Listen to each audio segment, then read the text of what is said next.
You've decided, interestingly, not to join the army. You've gone to art school. You're living in a squat with Boy George. You've become a neo-naturist. These are all exciting things I wish I had in my back catalogue of stories to tell. Give us a sense of what that phase of your life was like. It's pretty rough and ready. You know, there wasn't a lot of ironing done. You know, it was quite, we didn't have any money. We were all on the dole or whatever, and we were squatting in central London, and you could do that then. Now looking back, that's quite a privilege. Yeah, it was privilege. You know, the millennials had cut their Apple computer off to get that opportunity. One of their big thumbs. Anyway, and what I learned, I think the one thing I really learned was to laugh at cool people. Yeah, brilliant. Useful life skill. You also, of course, took up pottery. And you've, again, spoken about the fact it was a sort of pretentious neighbour in the art world that no one really wanted to welcome in. It wasn't quite cool. Maybe speaks to the same point. And coil pottery as well. So not even the coolest type of pottery, which is the throwing pottery. Why did you do that? Tell me about that.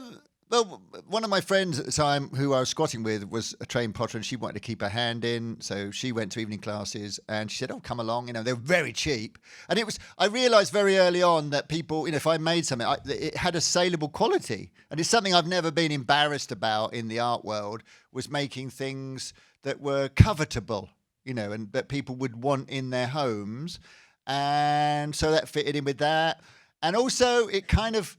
There was a sort of, my friends were looking at what I was doing and going, "You're making pots?" You know, because they were all performance artists and pop video makers and at the cutting edge. And I was making pots. And they go, "Pottery?" But then they kind of go, pottery.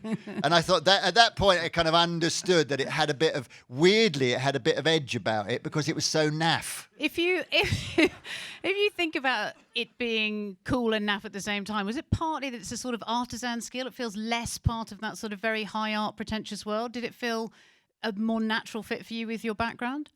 It fitted in several ways. It allowed me. I like making small fiddly things because that was my kind of. That was the way I made things. I always had right from Airfix models, but also it was mischievous in that it was sort of teasing the art world with this pretentious next door neighbour that they wouldn't quite accept because it was almost the same as them, and they didn't want them coming to the party. And so there was, you know, as long as people went, you know, asked me what I would do, and I'd say, "Oh, I make pots," and they go, "Yeah, but you know what?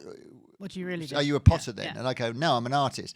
And as long as that conversation played out, I thought I'm on to something because they haven't accepted it. You know, you'd accept a shark, but you won't accept a pot. I thought that's interesting.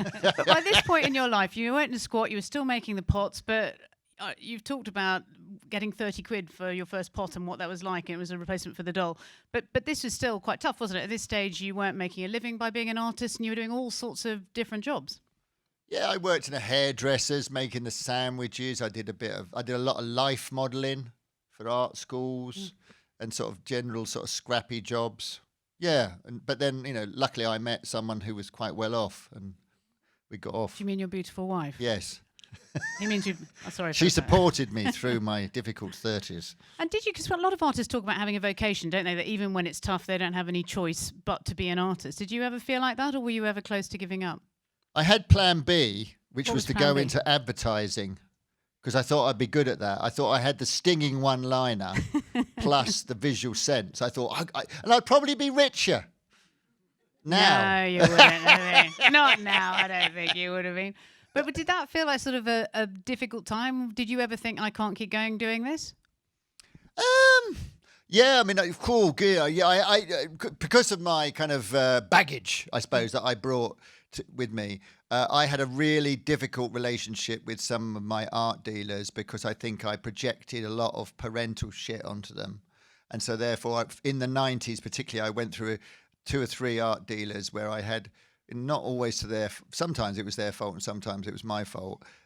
We had very difficult relationships, and that made my career advancement quite tricky. And so I always used to say to my therapist, "This is the best money I've ever spent."